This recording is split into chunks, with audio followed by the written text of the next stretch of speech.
So Simon Kenton, he was one of the major figures of the Western theater of the American Revolutionary War.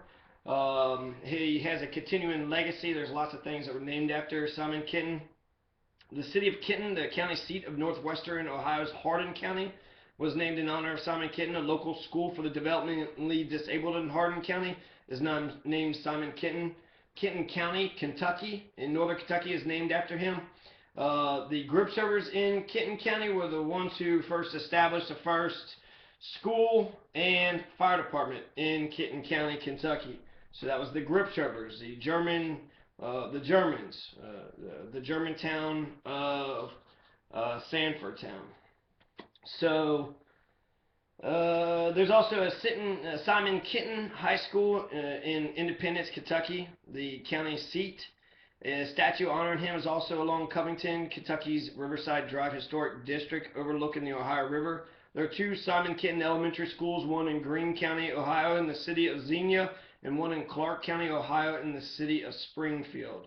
Simon Kenton Road is a residential street in the development of the base at the base of Bull Run Mountain in Prince William County, Virginia. The Simon Kenton Council is the name of a geographical division of Boy Scouts of America, spanning from central Ohio to northern Kentucky. The Frontiersmen Camping Fellowship of the Royal Rangers, Indiana, is designated the Simon Kenton chapter. The Simon Kenton Pub in Bath County, Virginia, is named after him. The Simon Kenton Inn in Springfield, Ohio, is located where Simon Kenton first settled in Ohio during the spring of 1799.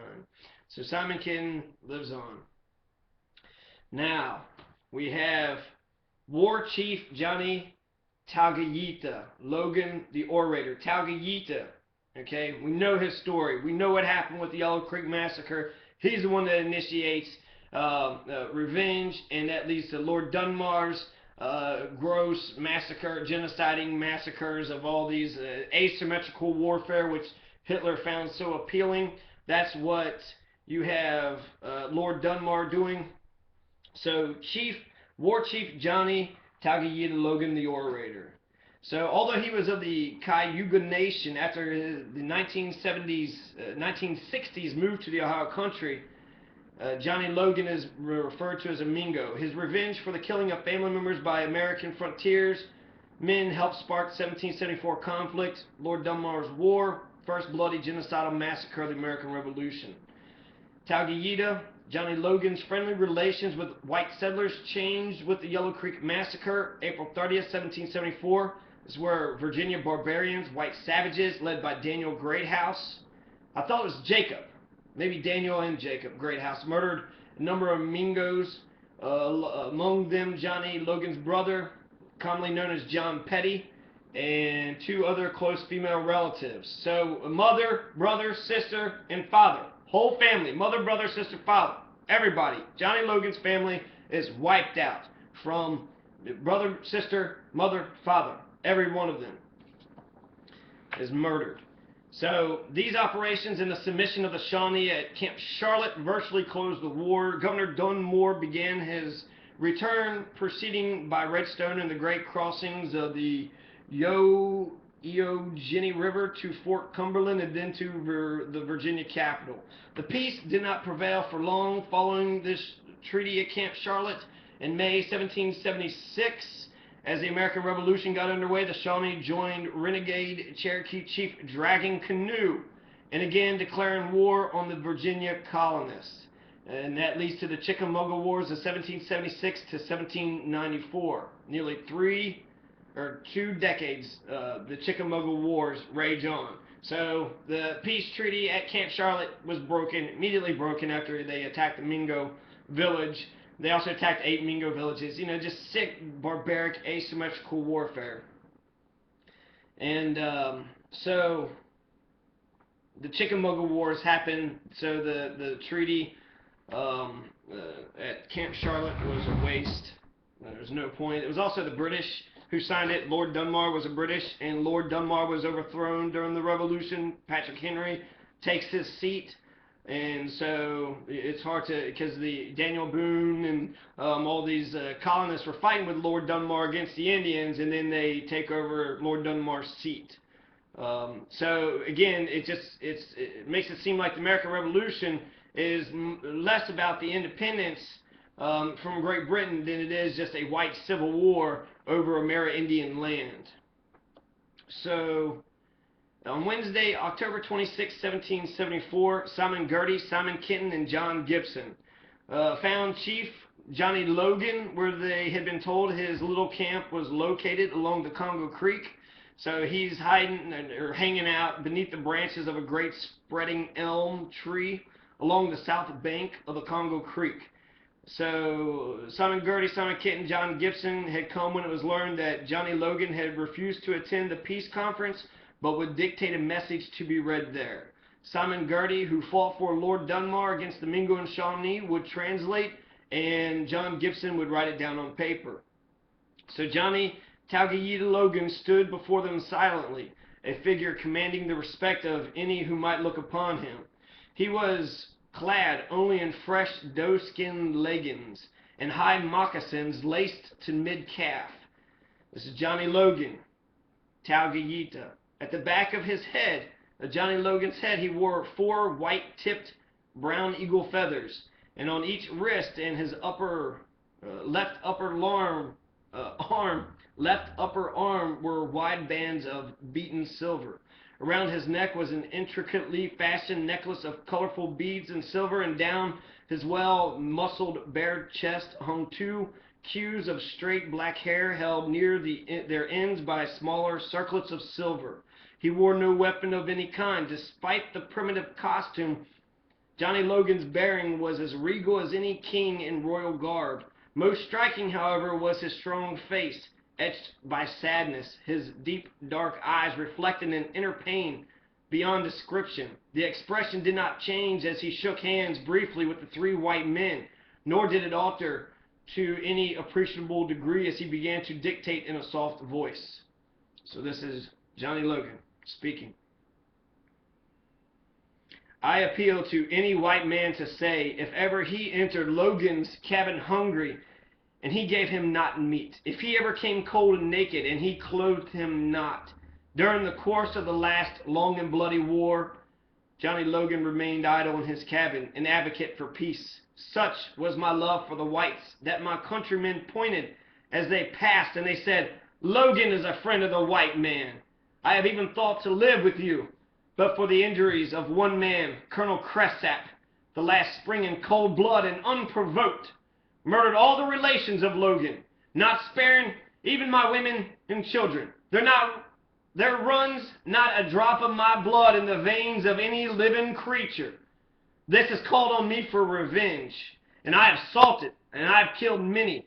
I have fully glutted my vengeance. For my country I rejoice at the beams of peace, but do not harbor a thought that mine is the joy of fear. Logan never felt fear. He will not turn on his heel to save his life. Who is there to mourn for Logan? Not one. Like Mingo, Johnny Talgahyeetah Logan, Mingo Plucky, Tecanyaterighto's family was also slain by English invading colonists. Along with many other Ohio natives, Johnny Talgahyeetah Logan participated in the American Revolutionary War against the Americans. Years later, in 1781, Johnny Talgahyeetah Logan sat in a Detroit bar drinking his life away.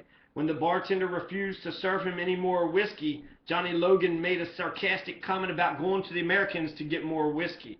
A few minutes later, when Johnny Talgahyeetah Logan left the bar, an unknown perpetrator put a tomahawk to the back of his head. He was murdered near Detroit. Sup, Detroit, Eminem, Rap God, 1780. Some say he was murdered by a nephew. So Johnny Logan could have been murdered by his own nephew. So he basically, that's what happened with Johnny Logan. He turns into a drunken mess. Same thing that had happened to George Rogers Clark. He became a drunkard. Also Simon Girty and Simon Kenton, they all had like really horrible ends. So Johnny Logan's continuing legacy, there's Logan, Ohio, which actually I got wrong. It wasn't Logan County, Ohio. It was named after. There's 9 other Logan counties, but they're not named for our Johnny Logan. There is a Logan, Ohio, the city of Logan, Ohio. There's a Logan County, West Virginia. The Battle of Blair Mountain come out of West Virginia. It was in Logan County. It's one of the largest civil uprisings in United States history. Largest armed rebellion since the American Civil War for 5 days in late August and early September 1921 in Logan County. Johnny Logan's County. Talgahyeetah County, West Virginia. 10,000 armed coal miners confronted 3,000 lawmen and strike breakers called the Logan Defenders, who were backed by coal mine operators during an attempt by the miners to unionize the southwestern West Virginia coal fields. The battle ended after approximately 1 million rounds were fired, and the United States Army intervened by presidential order. Federal troops come in, strike is broke, everybody goes home, working class, they lose. You also got the Logan City in West Virginia, Chief Logan State Park. So he's got a whole state park named in his honor in West Virginia. Logan Elm Street Memorial. None of them in his original name. None of them Talgahyeetah. They all go with Chief Logan. Logan Elm State Memorial, Ohio. Fort Hill Cemetery in Auburn, New York, an area traditional to the Cayugas, has a large monument to him. So Auburn, New York. Fort Hill Cemetery, there's a big monument for Johnny Logan. Generations of Logans followed and still continue the legacy of Johnny Logan today. Logan Honors Program at Fort Steuben Scout Reservation in Freeport, Ohio, the Ohio River Valley Council of the Boy Scouts of America. So there's an honors program which is also named after him, Johnny Logan, in Freeport, Ohio. So that's Johnny Logan. Johnny Logan. If you didn't know who Johnny Logan was, he's the one that massacres, revenge is for the massacre of his family, kills 13, and for the exchange of 12 that was killed. And the British colonists, they have no idea of reciprocity or proportionality.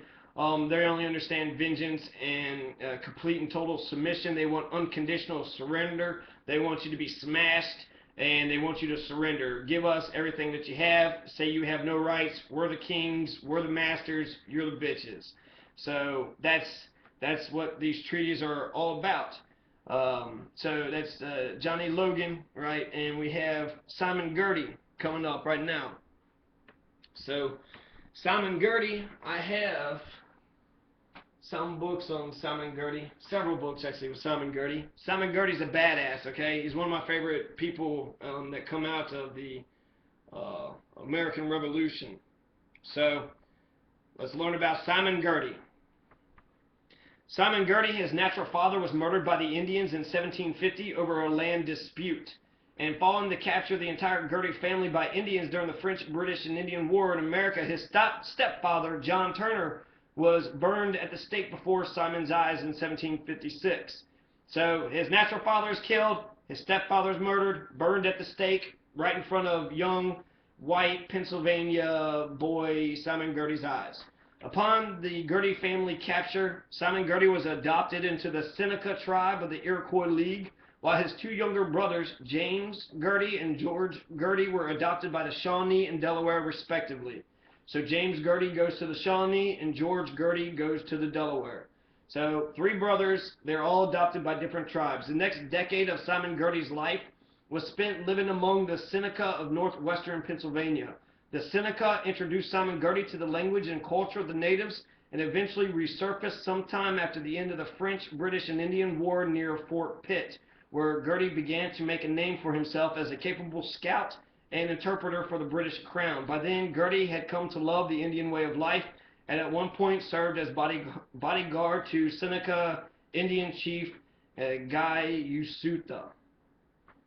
Even back among the frontier settlements, Simon Girty continued to practice the Indian mode of dress and lifestyle, moving about frequently along the Ohio River Valley and making no permanent ties. His military career began as a frontier scout during Lord Dunmar's War. Simon Girty and Simon Kenton both met with Chief Johnny Logan under his great elm near Congo Creek when Johnny Logan had refused to attend the peace conference following Lord Dunmar's War, where he speaks Logan's lament, distraught speech after his glutted revenge over the murder of his entire family. When Simon Kenton asked Simon Girty to accompany him to search and explore for the elusive cane lands down the Ohio near the falls of the Ohio, across the river from present-day Cincinnati. That's not right. It's Louisville. Simon Girty refused, preferring the life around rapidly growing Pittsburgh instead. Girty spent the next 4 years continuing to scout and spy for the Americans.